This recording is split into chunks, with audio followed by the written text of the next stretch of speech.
Live from Studio B in the Annenberg School at USC, this is the Talk of Troy, where we talk a big game but have even bigger opinions. I'm your host, Josh Wasacker, joined by Jude Okanyas. How we doing? Jude, we had a big weekend. We had a big weekend. It was a great weekend. First of all, I know we're not talking about them really, but USC beating Michigan, absolutely electric. Huge. Unfortunately, I wasn't here for the game. Yeah. I was away for fall break, but to see that USC team come out, and I heard the atmosphere at the Coliseum Oh, it was electric. was unbelievable. It was absolutely electric. Absolutely dog walked Michigan. Yeah. I mean, we're now could be a potential playoff team. Just a great win from USC. One thing they need to do, and I was at the game, and the one thing they did was they implemented towels, and I don't know if it was like for the first five. I think originally they said it was for the first 5,000, but USC needs to continue to do that. They need to continue to have something that fans can kind of like have in their hands to get like in a third down situation, a fourth down situation, because it was cool to like look out in the stadium and you see all these towels waving. So highly suggest, and good job by USC, whoever came up with the idea to do it. Let's keep doing that. Completely agree. And as an opposing quarterback, it's not only the noise that could affect you; it's also the seeing those towels blaring. I mean, they do it at Heinz Ward Stadium, exactly, with the Pittsburgh Steelers. So I think that just adds a whole nother element. But great day to be a Trojan and get that dub this weekend. Yeah, no, it's great. Obviously, we're gonna finish up with USC, so we don't want to get too much into it. But you know, we've talked a little bit on this show about me and Josh being abroad, which was a great experience. Still missing the pasta. We can have that for another discussion. We've already had it. I think we had it like on a Friday or something. But got to talk about Pope Leo. Missing Pope Leo. And you know, little anecdote from both of us. We were actually our last day of our program in Rome was the day that he was, you know, sworn in as the new pope. Honestly, crazy last week to be in Rome, to be honest. Crazy last 2 weeks with the passing of Pope Francis and then everything that went on with that. Regardless, we're going to talk about how Pope Leo is the best. So today it was today in Rome. The Pope will make his appearances and he'll kind of like get in the back of a car and they'll drive around St. Peter's Square. Is it St. Peter's Square? I'm pretty sure. Yeah, I think so. Right? It's been a minute since I've been there. Anywhere near the Vatican. Anywhere near the Vatican. So he's driving around and someone in the crowd had yelled, "Go Cubs," and he responded with "Han Pierdo," which means they lost. So just, you know, a nice little jab from the Pope. He's staying up to date. He's staying up to date. And, you know, it's great because, you know, we could have a whole conversation about a class that we had with this guy named Shaun. The best ever. But I think what is really cool about this is you have all these different, like, popes, right? People that are very strict by the book. And it's cool to see that even Pope Francis was this way. Like, a lot more tapped in, and they have the personable side. And to see that he's just like kind of tapped in like that. As a sports fan and as someone who studied abroad in Italy, you'd love to see the Pope still engaged. I wonder what's Italian for "Da Bears" or "Go Bears." I'm sure he's gonna put a Portillo's in the Vatican at some way. We love Pope Leo. Shout out Pope Leo. Question: do you think a Pope could like put some lays on games or something? Like, can he bet? No, I'm sure there's some gambling restrictions with the Pope. He probably put Roma money line, but other than that, no. Yeah. Moving forward, on last week's show on Wednesday, me and you both said a sports resolution of ours for this year is to tap into the NHL a little more. Yeah. The one sport that we both didn't really play growing up, didn't really follow. So this week, Jude, what is your update on the Los Angeles Kings? Yeah, so the Kings, not to a hot start. And I'll shout out, you know, Casey Kasliner and Jackson Smith. They're actually our beat writers for the LA Kings, so you can check out their coverage all season long. They'll definitely do a lot more in depth, so I'm just going to give you the basics. But the Kings, in the first week of the NHL season starting, they are 1-2-1. Now, you might be confused. 1-2-1 does not mean win, loss, draw. It actually means win, loss, and overtime loss, which I found very interesting. So yes, the Kings do have an overtime loss or or I should say shootout loss. In fact, in the first week, the Kings already played in 2 shootouts, which was kind of crazy. That's actually how their one win came. They beat the Golden Knights in 6-5 shootout, which was like absurd. And then the shootout that they lost, they actually did not score a single goal in 4 attempts. So, you know, very bipolar team right there. But yeah, no, I mean, the defense has been atrocious. They've conceded 3 goals in every loss this year. So multiple of your sports teams' defense. Oh yeah, no, it's just a reoccurring thing. But you know what? USC is hopefully changing that narrative. Changing that narrative. And I'm not even trying to shade on these guys, but Brian Dumoulin and Cody Ceci When they are playing together on the defensive side, they have a 25% expected goal percentage, which ranks 9th worst in the league for a pairing who has played for at least 20 minutes or more. That's not good. So I'll finish it on that. The Kings, let's pick it up on defense, guys. Let's pick it up on defense. A lot to improve on. Yeah, a lot to improve on. How are the Rangers doing? So the New York Rangers started the season off hot. We were 2-1. Also, for those who don't know, if you get a win in hockey, I learned that you get 2 points. Yeah, not 3, 2. 2 points. Yeah. So the Rangers right now have 2 points because they've dropped their last 2. They lost to the Capitals, and then they lost to the Oilers last night. But the Oilers are a great team. They've been to back-to-back Stanley Cup finals, so not too mad about that one. The Rangers had a huge win against the Penguins. They won 6-1 over the weekend. So there's a lot to be happy about. Some questions about outside that game, they've only scored 4 goals. So 4 goals in total. They had 1 goal. They had 1 game with 6 goals, and then the other 4 games they've only scored 4 goals. Wow. So not great on the offensive end. Sounded like the Jets too. Already. I can't wear the hoodie and, can't expect the chirp. I mean, Jets. Jets. I'm a man of loyalty, and even if my team is 0-6 and will probably go 0-17, I will show up to this show with pride wearing my Jets hoodie. Respect that. That being said, the Rangers, Panarin, who's one of our best left wings, apparently learned that. He was our leading goal scorer last year. No goals so far this year. So the offense needs to pick it up.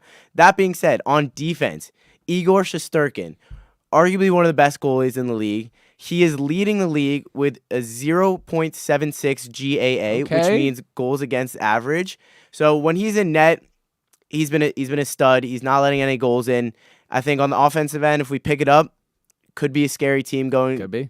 Going shout forward. out Igor. Shout out Igor Shesterkin. We got the Maple Leafs tomorrow. That should be a tough one. Looking to become. What do you know about the Maple Leafs? I know they're pretty damn good. I mean, they won back-to-back Stanley Cups like a few years ago, like 2021, 2022. Oh, I'm thinking of the Tampa Bay Lightning. Not the Maple Leafs. Yeah, I'm thinking same color scheme. Yeah, same colors, blue and white. I think the Maple Leafs are like historically bad playoff team. Okay, well, playoff team though. Yeah, they get there, but then they choke 3-1 every time. Sure. Okay. Got to brush up a little more. But yeah. Fair. Rangers, Kings, a lot to improve on, but look at us. We're starting to pick it up a bit. You know what? Some people don't even make it a week through their resolutions. We're 1 week down. We're 1 week down. Keep working. We'll keep moving. But what else is moving forward and coming soon is the NBA season. The NBA season is almost here, and ESPN they did a simulation, and I have it up here how they actually did the simulation real quick. So like. The writer was Kevin Pelton, who wrote this article, and he said, "No, this is not my prediction or ESPN's of how the season will unfold. The outcomes are produced at random via simulation. Everything else, including player stats, takes creative license." So really don't know what type of data they're using or whatever AI system they're using. So this is not them just throwing in the 2K and asking 2K to do a random simulation. No, because obviously we'll get through it, but I think 2K would have different opinions. Sure. So.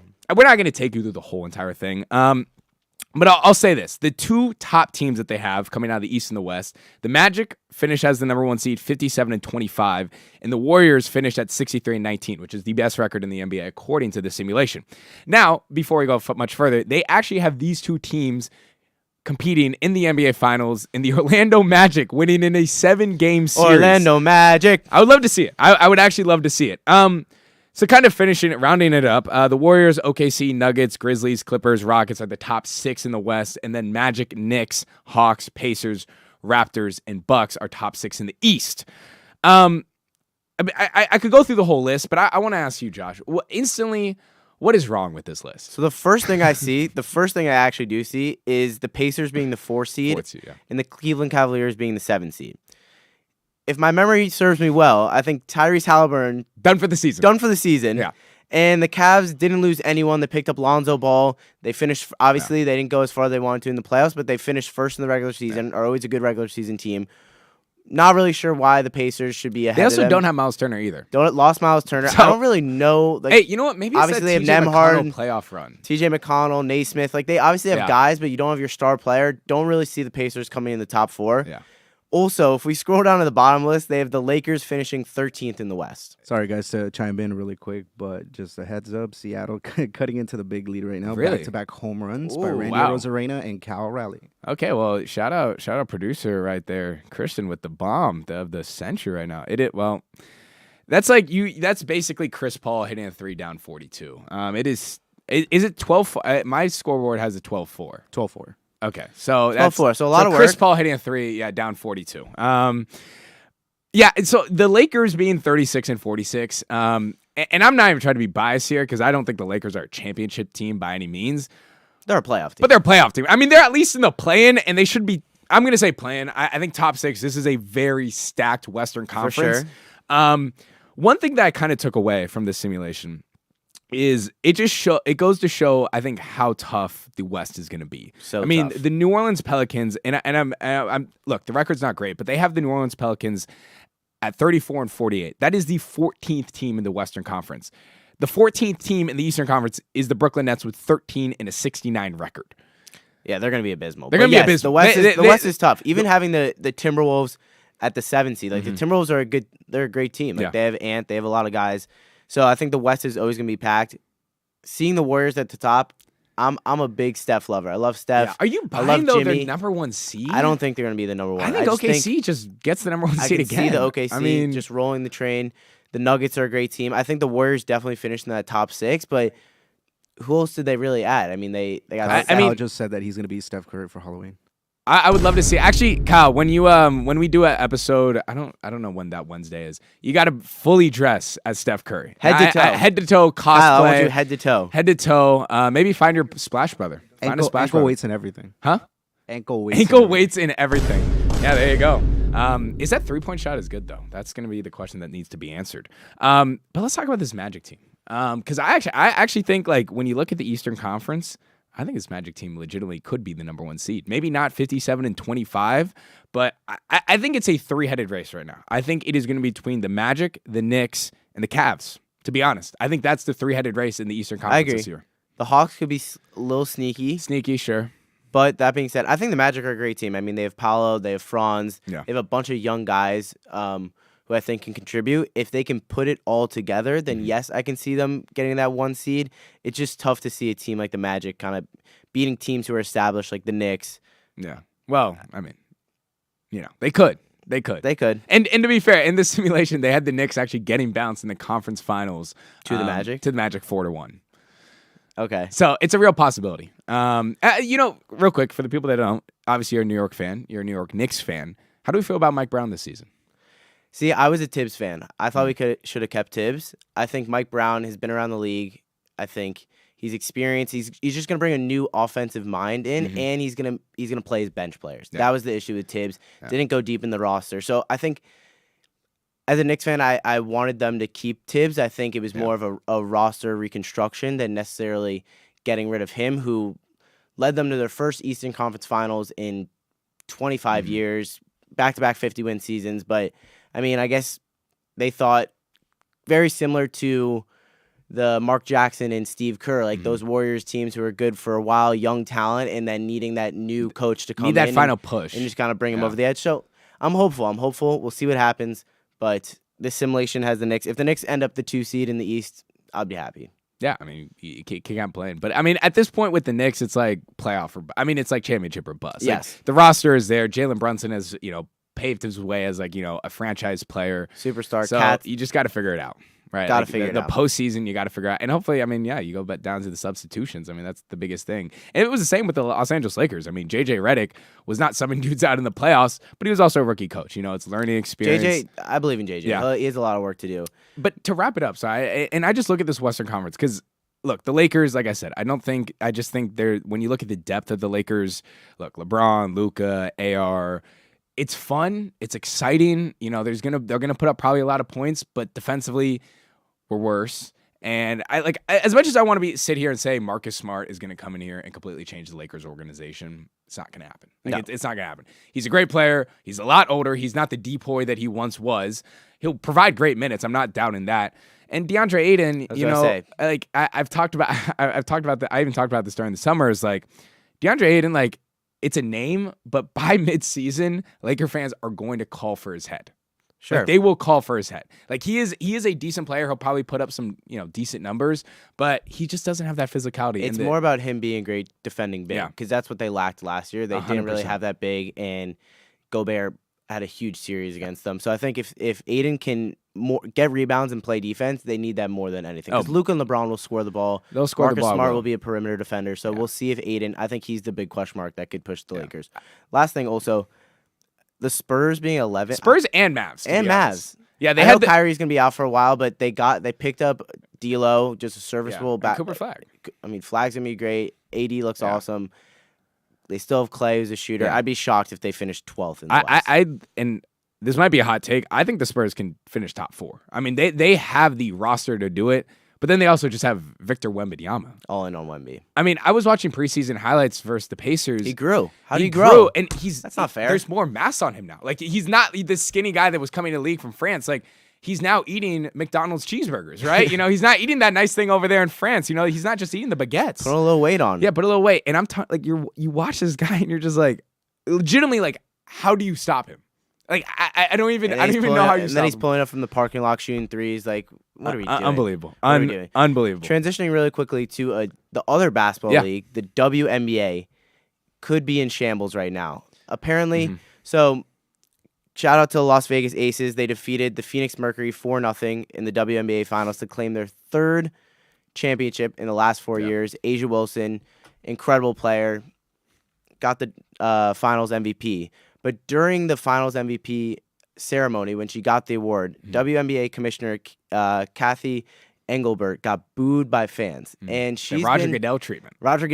But she's been under scrutiny for a little bit of time since about 2 weeks ago when Minnesota Lynx star Nefessa Collier called her out for basically saying that players like Caitlin Clark, Angel Reese should be on their knees, like, in appreciation for the WNBA because on their knees is a crazy shout. Crazy shout should be on their knees because if it weren't for the WNBA, they wouldn't be making the millions of dollars that they are making. Which, by the way, Caitlin Clark's NIL deals that she was getting at Iowa were in the millions of dollars. She could probably she could do a 5th year after a 5th year. And she got offered to go to the Big 3 league. Like, Kathy, I don't think it's just the WNBA that's getting Caitlin her bag. That being said, a lot of players and coaches are supporting Collier in her takes because despite the WNBA growing, the revenue share that's going to players is not equal to the NBA. And that could change very soon. I'm very big on, like, obviously, like, the NBA is going to bring in a lot more money than the WNBA. That being said, the NBA players get paid 50% share of basketball revenue. In the WNBA, they only get paid 7%. So I understand why players are frustrated when they're putting their body on the lines, like giving entertainment. The league is growing, but their revenue is not growing the same way. Do you think Engelbert's going to be on her way out? Is she just going to ride the Roger Goodell treatment where she gets booed, but people kind of love her? Like, what's going to happen with her? I think we'll see what happens with the CBA. So the CBA expires at the end of this month, and the WNBA and then the Players Association will negotiate. They do need to raise the revenue share at this point. I mean, we saw literally last year the WNBA inked a new deal with Disney, Amazon Prime Video. It was part of the NBA new media rights deal, but the deal for the WNBA alone with ESPN was valued at $2.2 billion. I don't know exactly what the deal before. Like, I don't know the exact money that the WNBA was making for media rights deal before that. But now that we're talking billions, the revenue stream needs to go up. These women deserve to get paid. Obviously, the WNBA it's gone up. It's gone up. People are having eyeballs. I think the problem, and this is not to derail, the problem that the WNBA has, and it's honestly an unfixable problem, and this is why they'll probably just never grow and get to the point that they really want to get. Their schedule is hurting them. Where they are formatted in the calendar year, they start pretty much the start of summer. So they start in May. And the WNBA Finals is the start of the NFL season. It's baseball postseason. Like, they're competing with two big kings of the national media markets. Mm-hmm. Like, I don't think, like, obviously they would advertise the WNBA playoffs, but I even forgot that the finals was happening. Yeah. Until it was game 3, and I was like, oh wow, the Aces are up 2-0. Like, that doesn't even register. So, and they can't fix it because you have the women's college basketball season going on, so they can't really like push it earlier. So it's very interesting. A lot of the players, I know Caitlin Clark was speaking to it, they have these deep runs into March Madness, and then you get drafted and then you're playing. You're within playing within 3 yeah. months. Like, Caitlin Clark did not get a break after her year at Iowa. You don't see that in the NBA. You see like a off season for the players. They have the combine, all that. So I think shifting it so that the WNBA finals would be in the summer when there's not a lot of regular season if you baseball. Could do that, if you can make it work. And it's almost like maybe they don't even play that many games. It's almost like you got to shorten the league more. Or like, push it. Because you just, what it is right now, and I think we both agree, it's not that it's not sustainable, but it's not successful. It's not successful. And especially when you have the front office and Engelbert not listening to the players, you've clashed between the two. They're not going to get anything done. But regardless, I think the players deserve to be getting paid 100%. More if the revenue is going up. But something that does need to be done, and I'm not even trying to throw her under the bus. Caitlin Clark needs to start speaking up. Like I understand that some players, they're not in that leadership role. Caitlin Clark has to realize, and she knows, and she already has a lot of media attention, but she has to realize all the eyeballs are always going to be on her, and whatever she says, the WNBA is going to honestly follow. Right? Like since she's come in the league, the WNBA, we've got more expansion teams than the WNBA now. Why is that? Because there's more attention now. Why was that? Caitlin Clark, right? Like there is a lot more eyeballs on this league because of Caitlin Clark. And the fact she's not saying anything right now. Like I understand you can kind of be on Collier's side and you can kind of be a bystander, but you're the face of the league. You need to say something. I think she originally, when all this was going on, she said no comment. And then after she was like, oh, I agree with what Fia was saying. But you got to take that front stance. Like if LeBron says something, Adam Silver, the league's going to do something. Exactly. I think she should realize her power. And once she speaks, some change could happen. And if I'm in that, Players Association for WNBA, I'm like, look, you have the biggest pull out of any of us. You don't even have to be the president of this Players Association, but you have the biggest pull. You need to speak up. Like you need to say something so that people can at least realize you're more than just a basketball player, right? Like you're truly like a leader for this league because that's what they need. They don't she's a face of the league, but they don't have a leader of the league, someone that is broader than just the game of basketball. It's a lot of pressure on her and I get it. It's a tough situation because on one hand it's like she just wants to hoop and she 100%. Didn't really sign up to become this whole advocate. But on the other side, it's kind of how the ball rolls, right? If you're gonna take that place as the face in the league, you have to speak up. So I see both sides of it, but I completely agree. Going forward, Survivor picks. I think you got really lucky with your pick. I got really lucky. Actually, I think I woke up and maybe it was the last. I think I literally woke up as the Jets were leaving the field as they did not convert the 4th and down. But I was very lucky. 13-11, very, very lucky. So thank you, Josh, once again. Jets are always just blessing you. Yeah, they are never blessing me. Yeah, always blessing they might you. bless me this week too. So Josh, what is your so by the way, just rules again. It's Survivor / lock of the week. So Josh 1-1, I'm 2-0. But the teams that we picked previously can't be picked again. Can't for the rest of the season. We kind of did help ourselves, to be fair, that we started a little bit into the season. Yeah, we started week 4. So we have a little bit more slack. So I can't use for the rest of the season the Colts and the Broncos. I can't use the Cardinals or the Packers. So who are you using this week? So this week, and I'm really happy Frank's not here this week because I get an earful from him, and I can't believe I'm wearing this sweatshirt and I'm about to say this because it's my least favorite team in the league. But give me the New England Patriots. The Patriots. Against the Tennessee Titans. I mean, the Patriots are playing good football. They're playing good football. Drake May, 10 touchdowns, only 2 interceptions. Mike Vrabel, I've always been a big fan of him. He's a great coach. And I think the Patriots are starting to get momentum. Yeah. The Titans just fired Brian Callahan. Just fired their head coach. Now it's Mike McCoy at the helm. And I don't know. I think the Patriots are going to win this game. I actually think they're going to win decisively. And I just want to keep the ball rolling. That being said, the Tennessee Titans. I bet against you guys when I took the Cardinals. Yeah. If you do some tomfoolery again and win at home against the Patriots to put me at 1-2, I'm gonna be really upset. So please, Drake May. I can't believe I'm rooting for the Patriots, but I think they go in to Tennessee and they get a win. Jude, who are you taking? So, and if you say the Panthers, I'm gonna lose So yes, last week my philosophy was you gotta pick against the Jets. Jets, Jets. You gotta pick against them. So I switch it up. It was successful last week. So I am going to take the 3-3 Panthers on the road in MetLife as my lock of the week to beat the Jets. And this would even hurt worse for Josh because in a previous episode, we said this was the game. This was the game I circled. This was the game I circled. that Josh circled. So, look, and my reasoning is quite simple. First of all, Garrett Wilson is not playing this football game. I will like to see Mason Taylor have a game. That he's on my fantasy team. So I would like to see him have a game. Stud at LSU. He's been solid. He's been good. He's getting a lot of targets, and especially without Garrett Wilson out. But forget that. Let's talk about the Carolina Panthers. We saw what Rico Dowdle has done. Wait, what did the Panthers do last week? Oh, they beat the Dallas Cowboys. But they're also going to beat the Jets because they ran the football. Rico Dowdle has like 279 yards rushing in the past 2 weeks. I think back-to-back, like, all-purpose yards, he has 200 in each of those games, which is like the first for an undrafted, unbelievable run. He's been a stud. So Chuba Hubbard is coming back, but that's besides the point. Javonte Williams, who you know very well, ran for 135 on the Jets just 2 weeks ago. I'm expecting a similar result versus the Jets. Pound, Panthers. Let's go. And I can't wait. For my text, and I'm like, Josh, you knew it was a lock. Nah. Come on, New York. Get me one win, please.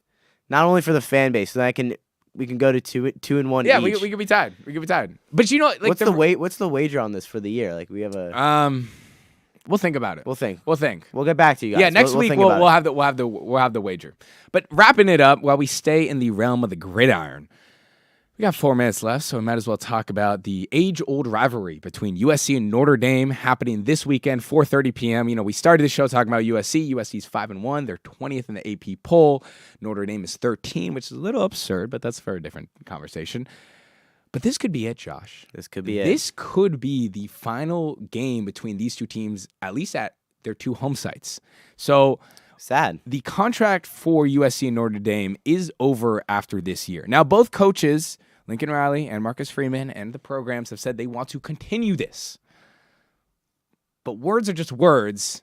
Actions are different. Right? So, what could happen is, 1, this just never happens again. Or 2, Netflix decides to buy the rights to USC versus Notre Dame.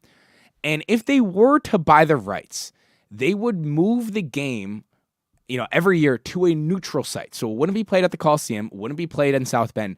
The reason for that is because USC has a contract with the Big Ten, and the Big Ten has the broadcast partners of NBC and CBS, and then obviously Notre Dame has NBC. So they can't play at those because of restrictions that the broadcast networks. Mm-hmm. But they can play at a neutral site. Josh, what do you think about that? If this was the case, would you rather just the rivalry be over or have them play at neutral sites? No, I would 1,000% rather than play at a neutral site. I think when I got into USC, people always told me, obviously USC, UCLA, but other than that, USC Notre Dame has been one of the most historic college football rivalries for a while. So you'd hate to see that rivalry go away. My only question is, if Netflix picks this up, is this a 1 year, it's a Band-Aid cover-up, or are they going to be able to pick it up year after year? Because obviously I'd rather them play the game than not play the game, but also it'd be upsetting for it to only be a 1 year thing. If they can get it at a neutral site every year, I'm 100% in on it. I think it's great for the 2 schools, for the rivalry, for just college football in general, but Netflix would need to pick up that deal each and every year. What do you think about it? So I from my understanding, is this would be an every year thing. Oh, this would be like a one game. This would be like a one-time thing, or not a one-time thing, but an annual thing on Netflix. It's tough because I want this rivalry to continue, but I don't want it to be on a neutral site. I want it to be played at the Coliseum. I want it to be played at South Bend. And this is why the coaches at the end of the day and the programs need to, get out of their own head and be like, look, we just need to agree on a contract extension. The fans want this. People want this. And to be honest, when you think about it, and it hurts for me because I'm from Los Angeles, what is a bigger rivalry? USC or UCLA or Notre Dame or USC? It's Notre Dame and USC. Yeah, for sure. More people pay attention to that. I have friends from the East Coast. By the way, quick story. I had a friend who has a brother that goes to UCLA, and he was here this Saturday for the Mission game, and he was wearing USC gear.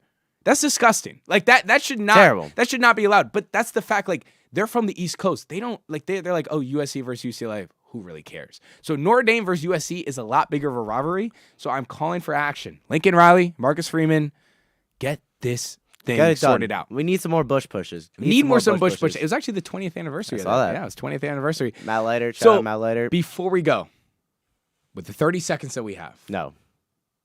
Prediction time. Real quick. I thought you were going to bring up something else. Oh, no. We don't have enough time. No, we don't have time. My prediction is this. I think it's going to be a close game. I think it's going to be a really close game. Yeah. And if King Miller can have the same performance he had and USC goes in there, I think USC covers, but they lose a heartbreaking one because we just haven't shown that we can win those big games on the road. What do you think? I'm going to be an optimist. I'm going to be an optimist. I think, look, what King Miller showed us was USC could truly run the ball against a tough defensive rush unit. Like, Michigan was a good rush unit. For sure. Granted, they were already getting slashed and, they were kind of playing on more of the back end. I'm taking USC, and I took USC 23-20 last week, so I'm going to take Michigan USC 27-20. It is going to be raining. Ooh, 7 score. But I do think Jaden Maava in this offense is going to get right, and really, I don't think Notre Dame is all that. I think USC is going to be in the top 15 by the end of this weekend. I hope so. But I think that's it. Obviously, we don't want to talk about Tuesday night. So real quick, checking on the score. Blue Jays beat the Mariners 13-4. 13-4. There we go. So the Blue Jays keep it close. It's now 2-1 series in the ALCS. Dodgers up 2-0. Brew Crew. Let's go, Brew Crew. He's tripping. But we'll be back. We'll see you next week with more sports resolutions and what the punishment is or what the wager is for the Survivor Pick. Enjoy Block B.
get money. Talk of Troy, we get money. Hey. Live from Studio B in the Annenberg School here at USC. This is the Talk of Troy, where we talk a big game, but have even bigger opinions. And as you guys might know, my name is Kyle Okay. Now, Frank is not here with me today, but we do have Drew on the show. We'll be giving you guys the latest update in sports, what's going on around a couple of the leagues.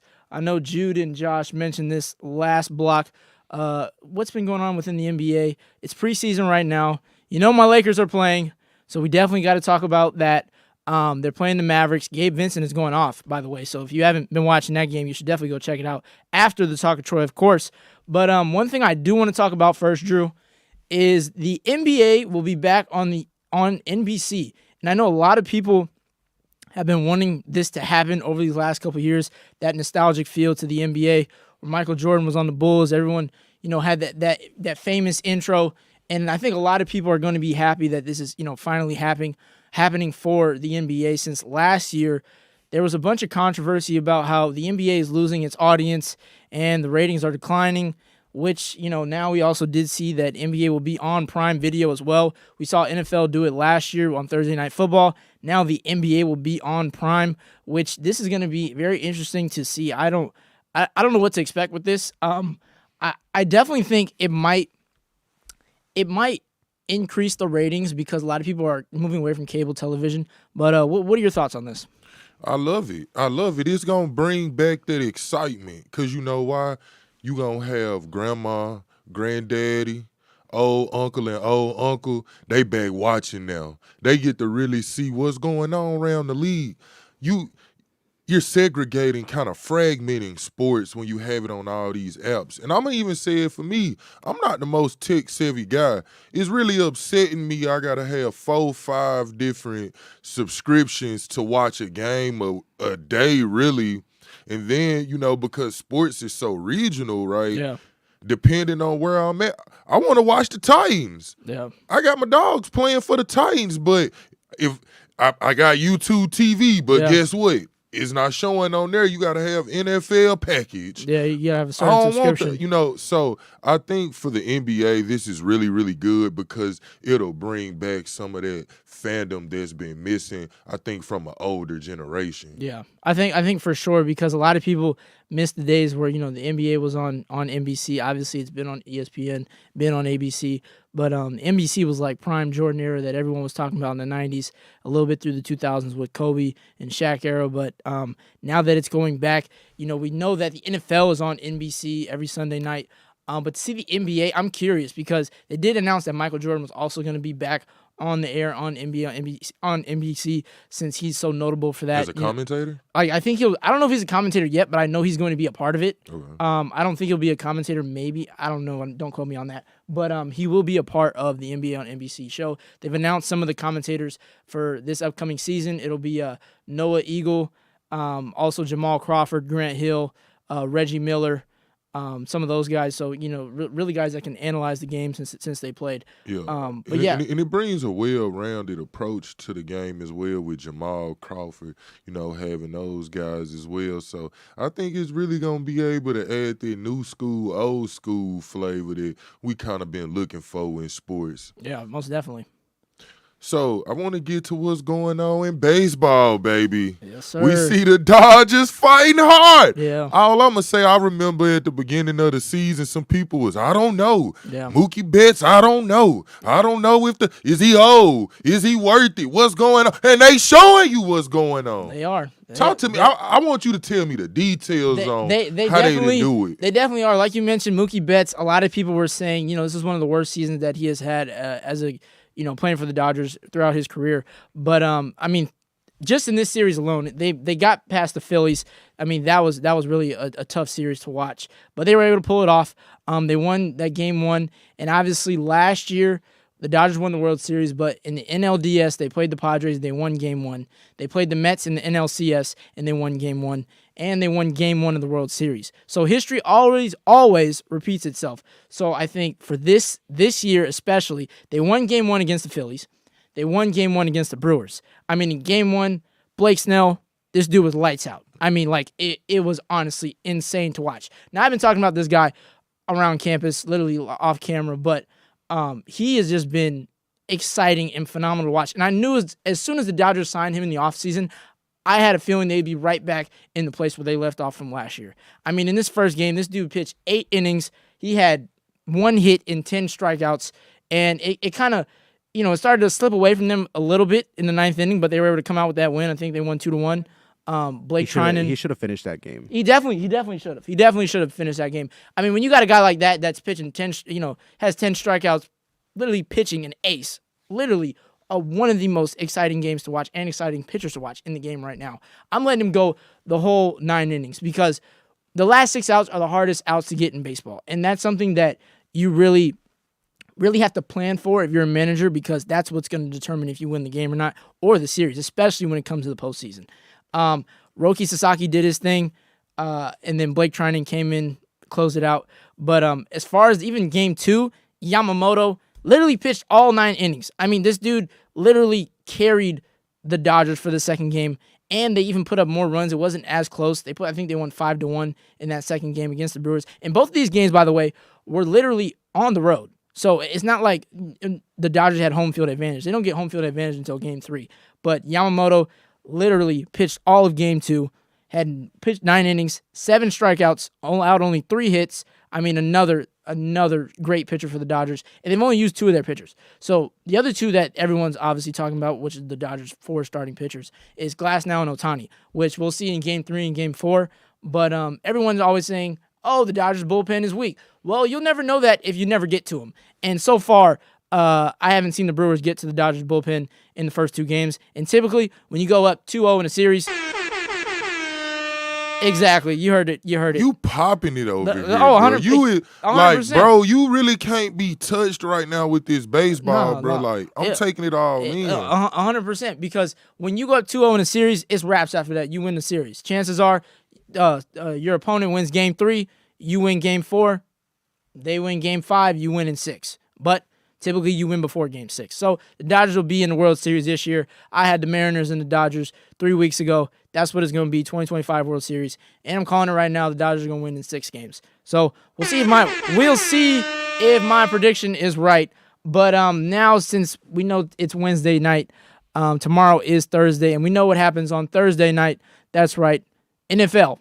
And the 2 teams that will be playing tomorrow, Steelers versus the Bengals. This is what I call the unction. Aaron Rodgers versus Joe Flacco in a Thursday night battle. It should be one to watch, I will say. Joe Flacco was literally on the Browns a couple weeks ago. But Aaron Rodgers has been performing kind of well, I would say, for the Steelers. Joe Flacco really kind of just filled in for the Bengals last week after Joe Burrow hasn't really been able to play. I mean, Flacco has 219 passing yards so far, 2 touchdowns, and a sack. I just think it's kind of time for Joe Flacco to retire. This dude's played 18 years in the NFL. He's just hopping from team to team. The only team I can remember him really being on was the Baltimore Ravens when they won the Super Bowl in 2012. Other than that, I just think you got to hang up the cleats, bro. Like, I know you want to keep playing, but it's like you're low-key taking somebody else's spot. Man, I'm gonna keep it real. I can't take the hate right now. I can't take the hate you saying right now about Joe Flacco. I can't do it. Because what you know about Joe Flacco is that he's a pro. He is. He's a pro, and he's at an elite level. And I guess what I'm trying to get to is that it's the reason they went out and traded for him. Now they could have went back up. They could have went and got a young hot rookie. But Joe Flacco brings professionalism, really. He definitely does bring a veteran presence to the team. And you really didn't hype me up, because now you done got me in that eye in the sky with the retired guy mode. Let's see it. Because actually at this point, I want to talk about Joe Flacco, because see, he might have a chance to show some people up. And I want to show why right here with your segment of Eye in the Sky with the Retired Guy. Let's see, we got it.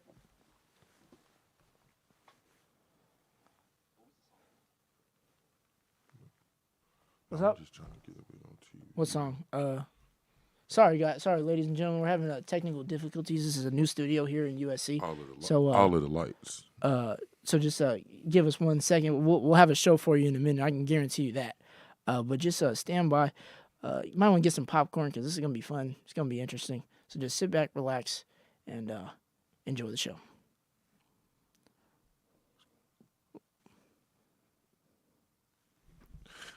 And we ready to go. I'm going to bring this laptop right here. Thank what we y'all got? for sticking with us. Now, here we go right here. What I want us to see. Wait. Hold on. Drew, Now. we can't hear you too well, so we gotta pull the mic towards you if you can a little bit. Yeah, there you go. There you go. That's a little better. Here we go, ladies and gentlemen. We back on board. So right here, I want us to notice this game right here with the Packers versus Bengals last week. We going up right here against Micah Parsons, Shaun Gary. It's a nasty defense going on right here. I got you. All right. This is what we do. We improvise. Appreciate it. Look, teammates got to make the dream work. So what I want to see right here is instant. We see our defensive line 1, 2, 3, 4, but I want us to notice this fifth guy adding in right here. Yeah, I see him. And what that is, that's adding pressure right here. But what I want us to see, the way Joe Flacco handle pressure, that's what I want you to see out of a pro right here. And what a key gonna be to this game right here is how this offensive line play. Orlando Brown gonna have to stand up and handle the call. With old Joe back there, that old line gonna have to step up. Joe can't do it by himself like he used to. But guess what? I feel like this old line can step up. Let's see what happened against Rashawn Gary with Michael Parsons with this pressure. Let's see what happened. Let's see what happened. They pick it up, get the ball to T. Higgins right there. That's a first down. That's what I want y'all to see right there. How quick Joe Flacco able to get the ball out. We get it right here. And again, it's in the third quarter. What you see right here. Old Joe is what? He's fighting. And that's what I like about an old pro. He gonna fight. He know how to tooth and nail it to the finish line. Right here, I want to see again right here. And this is a crucial part. Michael Parsons trying to get around the edge. Rashawn Gary working hard. Guess what? He's sitting there pocket. Joe's still looking. Guess what he do? Delivers a touchdown pass in a critical situation right there. That's what I love about what the Bengals got right here. Especially with this game at home. It's a possibility Joe can step up and show some people that he still got it in him. Now, right here, I want us to go to the Steelers right here against the Bengals. The Steelers ain't been playing all that hot. Aaron Rodgers, I think you great. You done had a great of a career. But I don't know. I think you might be fooling the people a little bit with these quick passes, these games. I ain't really so. I think you and Joe Flacco might be somewhere on the same boat right now, if you ask me. But what I want us to see right here, the way the Steelers defense being able to step up, and I want us to see Jalen Ramsey right here. With what's going on with Joe Flacco being old, the Steelers going to have to put some real pressure on them. Their defensive line, TJ Watt ain't really been what he used to in the past with only 3 sacks through 6 games. It's a level that he can get better right now. I want us to see right here how they handle the pressure. Jalen Ramsey get around, take down Dylan Gabriel right here. That's going to be a very big key to the game for the Steelers. They're going to have to get pressure. And as we close right here, their secondary right here, being able to step up when it matters in the third quarter, those receivers, Jamar Chase, T. Higgins, they're going to be able to take the top off the defense. The Steelers defense being able to stay strong, being able to play tough on defense, I think that'll be the key to the game. Well, I gotta say that makes me want to go, strap up the pads and put a helmet on because that was pretty motivational. I gotta say, Drew. I definitely think that I don't know who to pick in this situation. I know Pittsburgh I think is favored by 4.5 tomorrow night. It's really just the battle of the retired guys. Literally, actually, these guys are up there. Everyone thought they would be retired by now. Who do you got winning this game? Man, it's tough, especially after watching what I saw. Some telling me the Bengals. Like I said, it's at home. I feel like they picking it up. Hopefully their defense can step up, put some pressure. I think it'll be a close game, like what they said, 4.5. I think it'll be about right. I can see the game being probably 21-20, something like that. Yeah. How you feel it breaking down? I don't know. I think I might have to go with. I'm looking at the records right now. Bengals are 2-4. Steelers are 4-1. I'm gonna just play it safe, stick with the Steelers probably. I just think the Bengals have. I don't know. I feel like there's some bad luck on that team for some reason. But yeah, I'll probably take the Steelers in this one. But I know you were mentioning some very great pass rushers that are putting the pressure on Joe Flacco. But there's one we got to talk about, obviously, Micah Parsons. But I'm not talking about Micah Parsons specifically. We're going to be talking about the college and his former head coach. Penn State fired James Franklin, and I don't know how to feel about this. I definitely will say I saw it coming.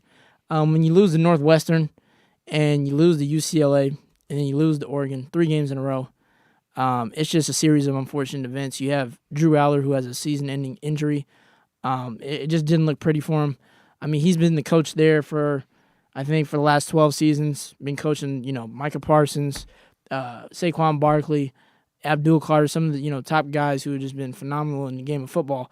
But they fired him, and I just think it was one of those things to where it was kind of inevitable when you lose against Northwestern. But what do you think about this, Drew? Terrible. Awful. I want to know what the expectations are, and I want to know truthfully what expectations are. We say win national championships, but is that all about? Is that about getting your players to the next level? And I just feel like overall Penn State has held their foundation as a football organization, as a program over his 12-year span. I don't like it, especially losing their top quarterback. What you want him to do? Yeah. I think he's kept the standard of Penn State football of what it is. This great defense, putting guys in the league. I mean, shoot, when the last time Penn State won a national championship? That's what and actually, that's 1986. Yeah, 1980s. That's what I'm saying. Like, I'm tired of the fake. What you say? I'm tired of all the fake expectations. We're here to win a national. No, you're not. Yeah, and the Big Ten it's a tough conference. Like you got to get through Michigan, Ohio State. Like USC doesn't even play Ohio State or like some of the other teams in the Big Ten, but Penn State for sure does. And I think what became a big factor for it, honestly, I was doing some research earlier. He's 4-21 as a head coach against top 10 opponents, ranked in the AP top 25. 1-18 against top 10 Big Ten teams. This is in his time at Penn State. 3-17 against Ohio State and Michigan combined, which is like on paper that doesn't really look good. But when you look at the programs that you're comparing yourself to, like it's like, what do you expect? Like, I'm just trying to be a successful football program. I just don't understand who's better though. Who are you going to get out there today that's going to make you better than you already are? Yeah. And that's what make it hard for me. Because now just real quick, now the interim coach will be I think his name is Terry Smith. He's the defensive backs coach, so now he'll be taking his place. But yeah, I mean, when you get rid of a guy and you got to pay him $49 million, who's going to be able to replace him that quick? And then hopefully for you to win the rest of your games for the rest of the season. Yeah, that's I just don't like it. I think it was a rush decision to make a move, and Victor looked like they placing the blame on one guy, and I just think this was a year that could have been a rebound year for next year because I think he's overall maintained the standard of Penn State football. Yeah, I mean, as far as as long as I've been paying attention to college football, I've kind of known him to just be the Penn State head coach. I mean, 12 years. Like he's been there since I was in the third grade, right? like 8 since I was like 8. So I know old James Franklin from Vanderbilt. Like as long as I've known of him, and I've also known him from Keegan Michael Key impersonating him on the field, trying to be Coach Franklin. But I just think now you have to pay the dude $49 million. So you bought him out, and now you have Terry Smith, who's going to be your interim head coach. He did mention that he went to Penn State, and obviously Penn State is a special place to him, but I don't think he agrees with firing James Franklin, and it's just one of those things to where I feel like that athletic department felt like they had to when you lose to Northwestern by 1 point, and you were just in the college football playoff last year, and everyone thought you were going to be back in the college football playoff this year and potentially win the national championship and compete with all these top teams. You only as good as your last game, baby. And your last game, Drew Ayler wasn't there. Yeah, he wasn't there. Abdul Carter ain't there. Yeah. Now, real quick to chime in about the Penn State side of that deal, right? So, some lawyer at Penn State, he threw it into James Franklin's contract, right? That if he was fired, he would be required to get a job in either media or coaching, and then Penn State would pay the difference of his $8 million a year salary. Wow. So he's got to find a job in coaching or media, something that would pay that much money. I mean, that should be easy. I mean, like if you're a head coach, I mean, that's where I'm going. I mean, look at Nick Saban. I mean, he's retired or he's not, Alabama coach no more, and you see him on College Game Day. So if I'm James Franklin, you'll see me on CBS because I'll be covering the Penn State Nittany Lions and looking and seeing how garbage they might be if they don't have a starting quarterback. So if you want to do that to me, that's fine. I understand it's all about business. But guess what? You're still going to see my face every Saturday morning if I'm him because I'm not taking that lightly. So lastly, the last topic we'll go to, still staying in the Big Ten, USC versus Notre Dame. We'll all say our predictions here on Talk of Troy every block. But what are your predictions for this game? Obviously going to South Bend, Indiana. Touchdown, Jesus.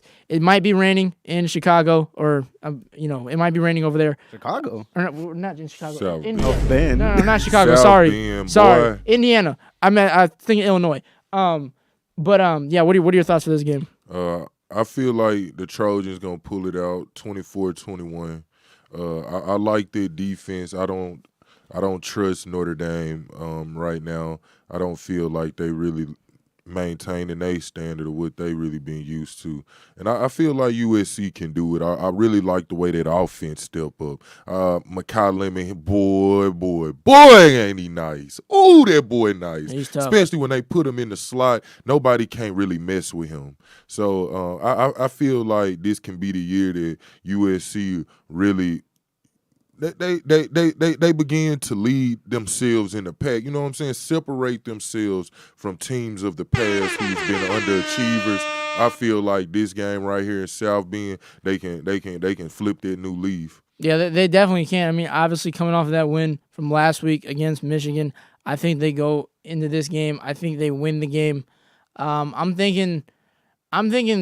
Let's see. I think it's gonna be 31-24. 31-24 USC. I think it's going to be by a touchdown. I'm still using my key aspects, the key guys that I'm going to. I'm throwing to Makai. I'm throwing to Jacoby. Now, I will say I haven't seen much of Jacoby the last two games. He did score last game. But as far as Makai Lemon and both of those guys, I'm definitely using them. I know we lost both the running backs, Eli Sanders and Wayman Jordan. Hopefully they have a speedy recovery and get back on the field as soon as possible. But I'm definitely using King Miller. I mean, seeing some of the things he did against Michigan's defense, I don't think I ever would have expected that from at least a walk-on redshirt freshman. So we'll see how he performs this week against the Fighting Irish. It should be an exciting game. Last year, though, it was at the Coliseum, and I think it was Jaden Mayava's third game of the season, fourth game. He did have those like two pick sixes, so hopefully it's not one of those games where he gets PTSD and playing. No, he's playing a lot better. And I think he definitely is playing a lot better this season. Yeah. And he's definitely improved. And I can't wait to see that, really, flush out on Saturday, because I think what USC is doing so far in this game, especially, if they win this game, I would give them one more loss, which is to Oregon, and that's in Oregon. I'll give you that loss. You end the season 10-2. You probably will go to the college football playoff, get a good ranking, because I believe it's top 12 teams. But it should be an exciting year for the Trojans, and I will be even more excited for next year because they're number 1 in 2026. So we will see what is going to happen with that. That's all the time we have for B Block. This was fun as usual, and we'll pass it over to Jake and Shaun in C Block to give us the latest update on their thoughts of what's happening in sports. That's all we got for you guys. Peace. See you next week.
And welcome back to your C block here in the Talk of Troy. We got two new faces here on a Wednesday night. It's a beautiful night to talk some sports. So what do you got planned for us? I think we got to start off with, we're here at SC, we're at the Annenberg School, and we got to talk about last week. USC's coming off a huge win against Michigan and a 31-13 dominant performance out of the Trojans, and I think we got to start there. So what were your thoughts at that game? I was not able to be there. Unfortunately, I was back in New York visiting some family. But from what I did watch, I was watching on my phone as much as I could, and USC looked great. Some of the biggest scaring points from USC all season has been their defense, and I don't think you could have asked for a better game out of them. 100%. I think Bishop Fitzgerald is one of the best ball hawks in all of college football. Finally, when the defensive line gets to the quarterback, you're going to see what happens. Bryce Underwood did not look comfortable, and really, we really were the 12th man in this game. The crowd showed up. Was loud. And I think that was kind of the difference point. 200 yards passing for Bryce Underwood is nothing crazy. And really the biggest part is their dominant run game was not able to break out as much as they were hoping. And that was really the turning point. Yeah, I mean, in Lincoln Riley's whole time at USC, and then since USC's entered the Big Ten, I don't think you've really seen a game like this.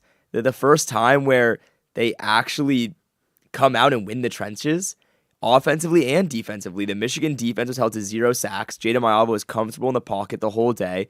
A USC running game that lost its 2 starting running backs still went for 224 yards and 2 touchdowns. And the Michigan running game, who I know Justice Haynes got hurt, and we can go into that excuse, but at the end of the day, this is a dominant Michigan rushing game that has been their identity for years, was held to just 109 yards and no touchdowns. And so getting to see a Lincoln Riley team, a Lincoln Riley USC team, face a historic program like Michigan and really dominate the trenches and really control the game was very refreshing. And honestly, I think it's a big sign for what we're going to see next week in Notre Dame. I mean, you got to hope it is. And honestly, since joining the Big Ten, I don't know if you could pinpoint a better game for the fans, for the team. This is really a morale booster is how I see it. 100%. This is a top 15 team in the country. This is a historic program, one of the best in the nation. Honestly, if they didn't have that one loss, they could have been a top 10 team in the country. For sure. So this was a big, big game the entire week leading up to it. It was the talk of campus, and USC showed out, and that's really what they needed them to do. And I will go out and say here, if they go into South Bend next week, if they come out with a win, they can potentially be a top 10 team in the nation. I don't even think that's crazy to say. If USC is going into an environment like South Bend and where we're going to see rain, it's going to be cold. It is late October in Indiana. It is going to be a tough atmosphere for USC to walk into. And if they're able to go out and put on a performance like we saw last week, one, I think there's a complete world where they win this game, and I think they win it pretty easily if we see the team that we saw on Saturday. And coming out of that, this is going to be a 6-1 team whose only game they're not going to be favored in the rest of the year will be at Oregon. And even if they lose that, a 10-2 USC team is probably a playoff team. Definitely. It's probably a middle-of-the-line playoff team at that. It's probably a team that you don't want to see in the college football playoffs.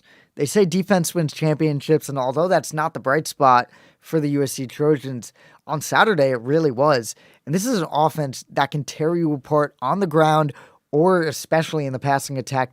This is not a team I would want to see come December. No, not at all, especially like you said with the offense. That offense can just pop off, and I think the person we really need to talk about is Makai Lemon. How could you not? I mean, this passing game has pretty much relied on his shoulders. This is the number 2 offense in the country, only behind Texas Tech, who, by the way, does look dominant to their own respect. But Lemon has been the guy in the red zone. He has been the guy at just anywhere on the field. He is creating plays after the catch.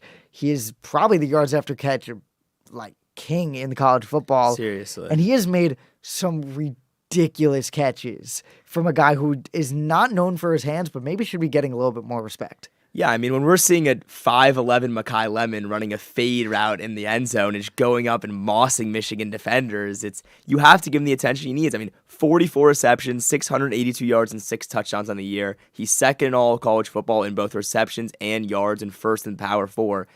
This guy needs the attention. He deserves the attention. This is an NFL-ready wide receiver, and if I've ever seen one, put him in a slot. he's that perfect archetype of what we're seeing with JSN, what we're seeing with Amon-Ra. Put him as a slot. He's fast. He's athletic. He can run after the catch. He's a great route runner. And now we're seeing him go up and win 50-50 balls. And I think this is the first time probably since Caleb Williams that a USC player is getting the recognition that he deserves. Yeah. It came out recently. Lemon is already at the midseason prediction to be in the All-American first team. He has been probably one of my favorite players I've watched on any of my teams in my lifetime. Being a part of a school is being a fan like no other. Absolutely. You are never going to have the relationship buy in. to an NFL team that you have to your college team. It is when you see someone be a Biletnikoff finalist, as he should be, Absolutely. or see a Heisman, or see a dominant player that Mekhi Lemon has been, it is so much fun to watch, and you have to buy into the hype. Absolutely. And then the other name that I think we have to shout out, because he hasn't been said yet, is redshirt freshman King Miller, right? The running backs go down. They don't really know what they're going to do. They turn to a non-scholarship, walk-on, redshirt freshman running back, and he goes for 158 yards and a touchdown in one of the biggest runs in the season. They had that third and, I think it was 30 that he converted, goes back, gets a touchdown that same drive, and becomes the workhorse for the rest of the game. I mean, that's kind of just the star power that I think USC brings. It's a 3rd and 30. You think they run the ball, just give up a possession, punt the ball, see what their defense can do. And King Miller turns that into 6 points and into a very, very momentum-shifting play for the Trojans. The one thing I want to point out from his performance that I think is my favorite stats to determine a running back, he had 8.8 yards per carry. Yeah. And that is 100% on him. It's 100% on the offensive line. This was a dominant performance on the ground. And I think for a defensive line that Michigan is usually praised for, you got to take a little step back, analyze what USC has been doing, and say, hey, maybe this is a scary team that you don't really want to play. Absolutely. And when we're looking at King Miller, he's going to be huge next week, right? It's now been announced that Wayman Jordan's going to be out for about 4 to 6 weeks. Eli Sanders is already out for the season. And so we're walking into again, reigning Notre Dame game where we are expecting that the running game is going to be big. It needs to be there if USC wants to open up the passing game on the road in a loud stadium in the rain. And that's going to be put on the shoulders of King Miller. What do you think? Do you think he's going to be able to come into this game and really give it to the Notre Dame defense? I think he has to, and that's what I love about walk-ons especially. I think they always play with a chip on their shoulder. It's a little bit of intensity that I think USC kind of is going to like. I think Jada Mayava is one of the most humble and poised quarterbacks I've seen in the country. I think Lemon gives a certain spark to the offense that I love. And I think King Miller is going to be playing with just a little bit more energy than anyone else. And I think that really could push him and push this entire team. Yeah, absolutely. And then we're looking at Notre Dame, right? We're looking at a team that started the season 0-2, but debatably the best 0-2 start you could have, right? You're losing a 3-point game to a Miami team who's now the number 2 team in the country, and they lost a 1-point game to a Texas A&M team, which is also now a top 5 team in the country. And since then, there hasn't been any real matchups, and they've been walking over some much lower opponents, but now USC's coming in. It's a 4-2 versus 5-1 matchup of 2 ranked teams. What are you thinking of this weekend? How are you feeling? I mean, coming off of last week, you're only as good as your last game, as we said it in the B block.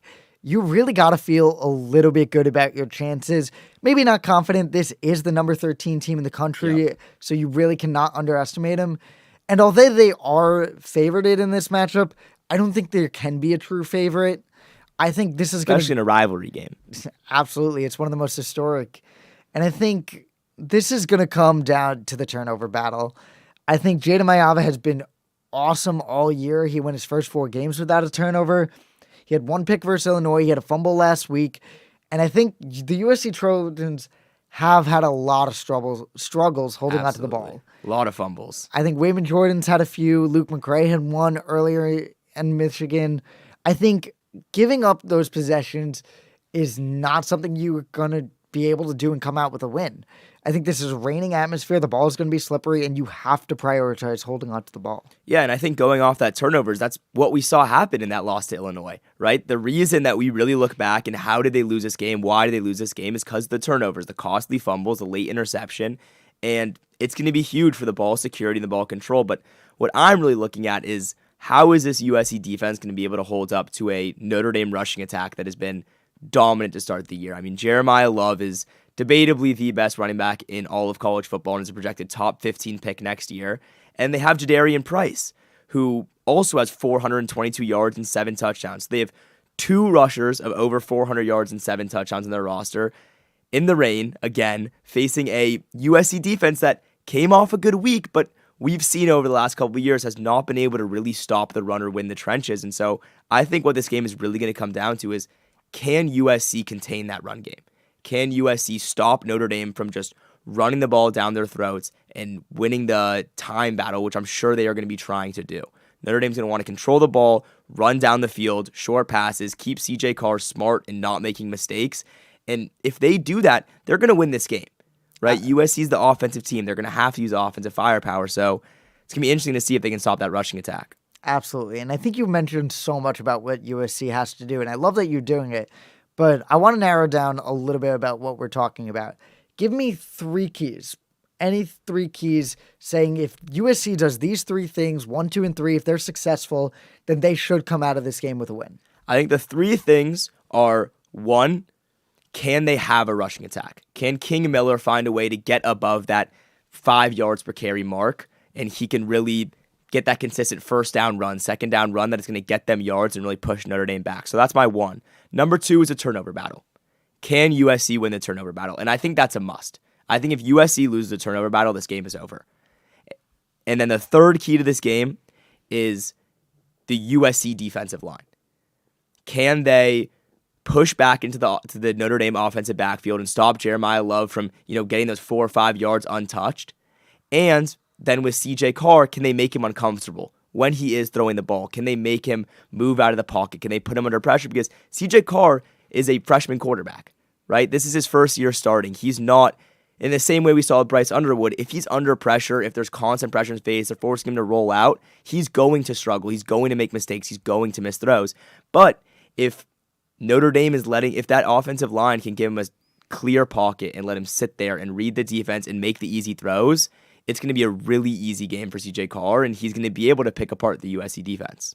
Yeah, I mean, I couldn't have said it better. And Notre Dame, this is their last ranked opponent on their schedule. Yeah. After that, it's pretty much smooth sailing, I have to say. So they are playing for their season. One more loss here, and you have to assume that they're out of the college football playoffs. USC, you could make the argument that this is for their season, but they have to play like it. Yeah. Their defensive line has to be getting after it every single play. You cannot take a play off. If you need a sub, you get a sub.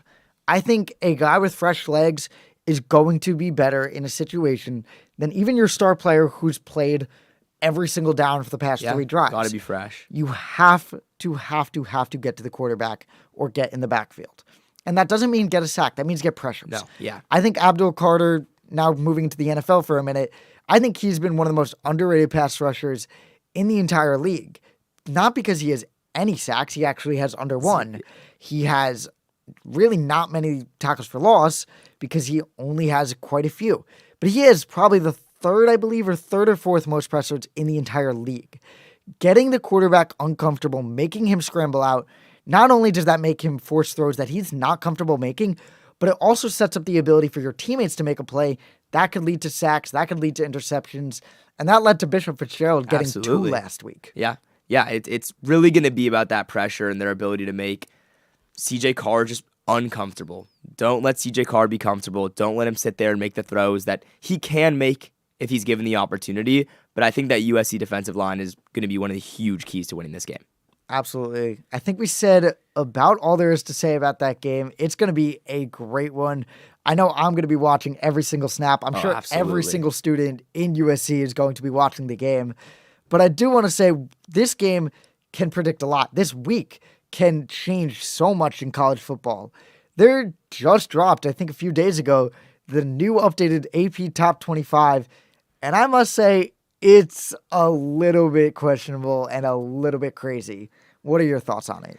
Yeah, this AP poll, in a lot of ways, doesn't make a lot of sense. There's a lot of issues that I have with how teams are organized, especially teams that have beaten each other or have beaten teams that other teams have beaten. I mean, the fact that we're seeing a 4-2 Texas team. I know they're coming off a big win. I know they beat Oklahoma, but that was an Oklahoma team that John Mateer was playing with one hand, and they won the game. But now, after an awful start to the season, they're back in the top 25. And the same thing with a lot of teams ranked above SC. You know, you have the Virginia, the South Florida, a lot of these teams, even Notre Dame as a 2-loss team, ranked at the 13th spot. Just doesn't really feel right.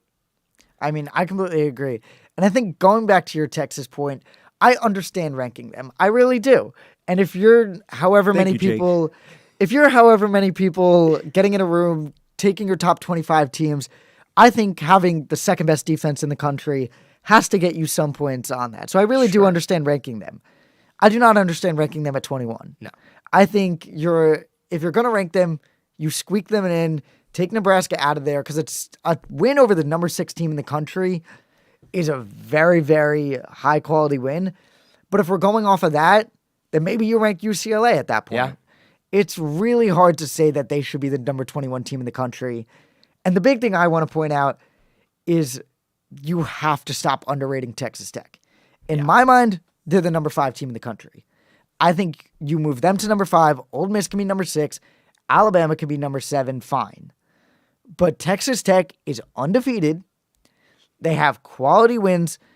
And in my opinion, besides Ohio State, they have looked like the most unbeatable team in college football. I mean, if for people at home haven't looked at the team stats for Texas Tech, take a second to look, because they are averaging 48.5 points per game offensively, while their defense is just giving up under 10 points per game. If I'm seeing that, yeah. And like, this is a team that deserves to be ranked higher, that deserves to get their credit for what they're doing. you have to understand, this is not just a team. Are they in the Big 12? Yes. Is it not the strongest conference? Also, yes. But they have played some of the best teams in that conference. They went into Houston absolutely dominated. They were ranked almost top 15 at that point when they went in, 134-10. Houston, who is another very, very respected team in the Big 12, they went in 135-11. These are both games on the road. And I think the only thing standing in the way of the Red Raiders being maybe a top 3 team in the country by the end of the season is number 15 BYU. Yeah. And that game's going to be tough. That's a good BYU team, but this Tech, especially in like you were saying, with the Big 12 being as weak as it is, it feels like this Texas Tech team is already almost bound to be in the college football playoff with the way they're playing, and that's a scary team to face. You know, a team with that good of an offense and that good of a defense combining together is not a team you're going to want to face. And the other team that I think, despite their number 3 ranking, needs to still be talked about more is this Indiana team.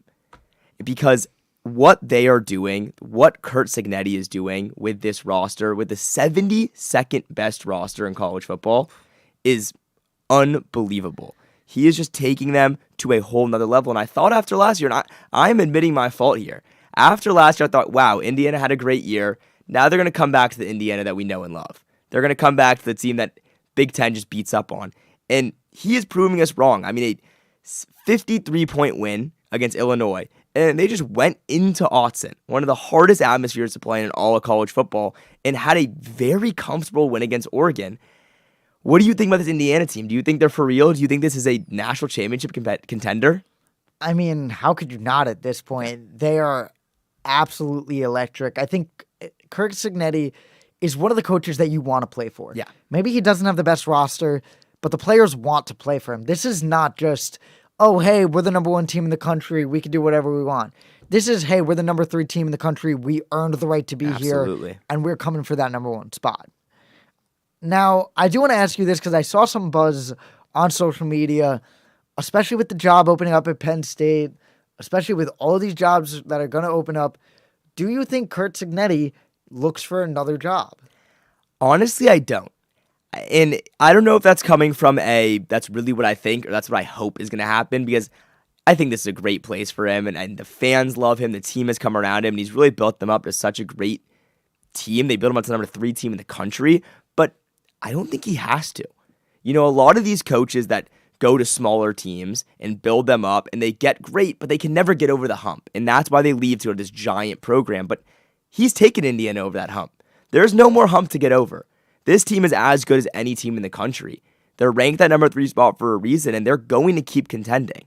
This is a team that, looking down the rest of their schedule, they have no more ranked matchups, with Penn State no longer being ranked. So it's a team that will most likely run the table, be undefeated, go into a Big Ten championship game you're assuming is against Ohio State, and either way be a playoff team. And so I don't think there's really a reason for Cignetti to leave. I don't think going to another job will really change anything because he's doing everything you can possibly do in college football right now at Indiana. I mean, definitely. I think a lot of these coaches kind of come to the just conclusion that you have to be at one of the biggest football programs in the country. You have to go to a stadium that has seats over 100,000 fans. You have to go to an historic program. And I really don't think that's the case. I think Indiana is probably the perfect place to revive a little bit of college football and what people really come to love about the sport, because it's an entirely different atmosphere. People at Indiana love the team. Yeah. They love everything that they built their identity to be. So I don't think you have to necessarily go to an Alabama or a Penn State or something along those lines, because it's a very different spectrum and it's a very different level of who those teams are as their identity. But I do think that you have to continue to recruit genuine players who have heart about the games. Maybe the 5 stars aren't necessarily the people that you want to be going off of, because I'm a firm believer that personality, the way you look at the game, is one of the biggest things when it comes to an athlete. I think if you're going to be a 5-star you're just going to think you're going to be the best player in the country, I don't think that's going to get you far, whether that's up the depth chart or I don't think it's going to get you looks from NFL scouts. I think Indiana is filled with a bunch of humble young players who want to play football and love the game. And I think that is really what's built the camaraderie and the teamwork that has really led them to this number 3 spot. And I don't think there's anyone on that team that represents that more than Fernando Mendoza. And again, this guy has been just unbelievable to start the year. The Cal transfer is now thrown for 1,400 yards, 17 touchdowns, and only 2 interceptions through their first 6 games to start the year. And Mendoza went from a basically unheard of name. He was good at Cal. He had some decent games. He was a 2-star recruit. There was no buzz about him. No buzz he started about him. at Yale, went to Cal, and now he's playing for one of the biggest teams in the nation. And now in a lot of mock drafts, he's the projected first overall pick next year. I mean, it's crazy how he's just flown up the boards. He's completely changed the perception of him and Indiana, and he really seems like a guy that is going to push them over the edge and is the reason for me that this team is for real, because they have a real quarterback. This is a real college football a real great college football quarterback. I think you just gave us the perfect segue and one that I wanted to talk about next. The NFL draft is not so far away. The NFL is pretty much hitting its midway point. Not quite there yet, but it's getting there. So we're starting to get mock drafts going. We're starting to get all these rankings way too early. But I don't see the hype around a number 1 overall pick being a quarterback. I think it is very, very early to take one of these guys. I don't see the talent level being there. I don't see the spark. And I don't think that none of these quarterbacks will be good NFL players. But I don't see any of these players going into a team like the Tennessee Titans, like the New York Jets, and really just changing the dynamic of a football team off bat. Yeah, and it's really hard for, if we're really looking at the Jets, who are the projected first overall pick and have been waiting and praying for that right franchise quarterback to fall into their hands, and it looks like they fell into another year where there isn't a consensus, right? There isn't a Caleb Williams. There isn't a Trevor Lawrence. There isn't a guy where it's like, this is the guarantee. This is the first overall pick no matter what, because if you would have asked me 6 weeks ago who are the top 2 quarterbacks in college football, I probably would have said Drew Adler and Cade Klubnik or Arch Manning. And those are names that aren't even projected first 5-round picks anymore. I mean, Arch Manning's now saying he has to go back for 2 more years of college football just to put his name back in the field. And Drew Adler's out for the year after a team Control that room had decided to stay quiet. Don't remind me of that preseason. Never mind. It's terrible. Yeah, not to push too hard on Texas, but these are guys that were projected top 5 picks and now aren't even on boards anymore. I mean, definitely. I'll say when I'm wrong. I thought Cade Klubnik was going to be the number 1 pick in the draft. I thought he was going to absolutely be an incredible quarterback for Clemson. I thought he was going to be the next Trevor Lawrence. Yeah. I really thought this Clemson team was going to run the table and be the number one team in the country the entire year. They had two of the best defensive prospects in the draft. They had a fantastic quarterback in my eyes, and it all fell apart. So now, in my opinion, none of these quarterbacks should be the number one overall pick. I think it is too early for one of them. If you're the number one overall pick, do you see how much value you can get for that pick? Do you take a defensive player? I don't really see there being a generational prospect in this draft. I think it's really tough to say right now. But I will say, in my opinion, barring the injury is not as bad as it could be. I think the first quarterback taken off the board should be Lenore Sellers. Yeah, I think that is a pretty reasonable take, because what we've seen the NFL kind of decide is that even if the college tape isn't great, even if Lenore Sellers through 6 weeks has 4 touchdowns to 2 interceptions passing, when we get to the combine, we're going to see him walk up and we're going to see 6'3", 240, and he's going to run a 4.4 40. And just like they did to Anthony Richardson, he is still going to be that top pick just based off the potential. And I honestly don't think it's crazy. But I think what you have to think about is you have to be smart about it. You cannot put him into an Anthony Richardson or a Zach Wilson style of situation. If you pick him, say maybe you pick him, the Steelers, I think would be a perfect place to pick him. Have him sit behind Rodgers. He has one more year on the contract. I think Rodgers is going to play one more year. I don't think this is the end for him. Have him genuinely sit behind him. Don't have this be a Jackson Dart situation, although I love him. I think genuinely have a redshirt situation where he is, unless barring a crazy injury, he is not coming into a game. He is sitting down for the first 8 weeks at least of the season.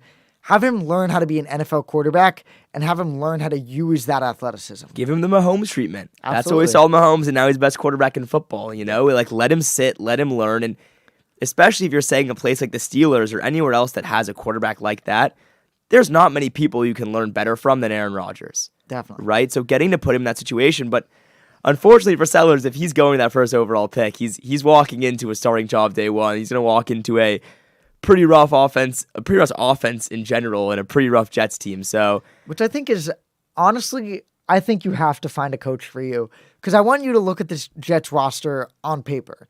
And I know it's hard to say that, but Garrett Wilson is a talented player. Absolutely. Breece Hall is a talented player. Even their if he's there, if they don't trade him. Even their offensive line, they have 2 top 10 draft picks at their tackle positions.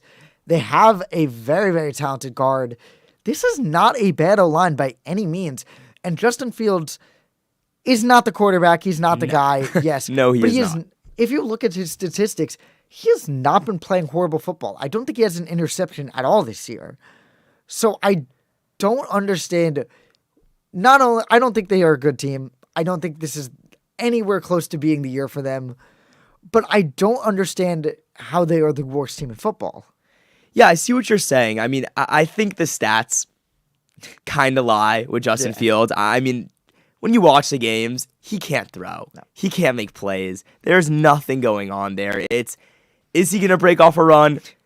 He usually doesn't, and that's the end of the play. He looks at one read. I've never seen him look at a second read, and kind of just ends there. But honestly, I mean, I think what you were saying there is kind of why the Jets shouldn't go with Lenore Sellers if they are going to take a quarterback, because they don't necessarily need a guy who's going to run around and make plays, right? They might be able to be successful with a guy who can sit in the pocket and make the right decision, make good reads, and make the throw. And so maybe it ends up being a guy like Fernando Mendoza or Dante Moore. Or if you're looking for a pro-ready guy who's going to turn a franchise around, maybe he's not a franchise guy, but maybe just 2-3 years of good football, I really do think Carson Beck might be the guy. He's very old. He's very inconsistent, and you really don't know what you're going to get from him. But I genuinely do think his age is going to show a little bit of maturity. I think he has the talent. He's leading this Miami team to a fantastic record. He's made receivers who you've never heard the name of become household names in the college football world. I think if you are going, I don't think he should be the number one overall player. And I will stress that for as long as possible. I don't think there is a number one overall pick quarterback in this class. I agree. But I do think if you want to trade back, maybe even to the 20s, or maybe get him in the 3rd round, I think Carson Beck could be a guy you look at. Yeah, I think he totally could. If he gets that pocket passing role, he can kind of do what he's good at, but that is not a first overall pick. That is not a franchise-saving guy. Definitely not.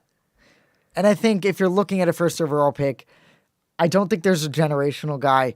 I think Ruben Bain's going to be phenomenal in the league. I think he's at a very important position. I could see it going his way because we've seen guys like Abdul Carter and Kayvon Thibodeau get number 1 pick looks. Yeah. I think it should be Caleb Downs.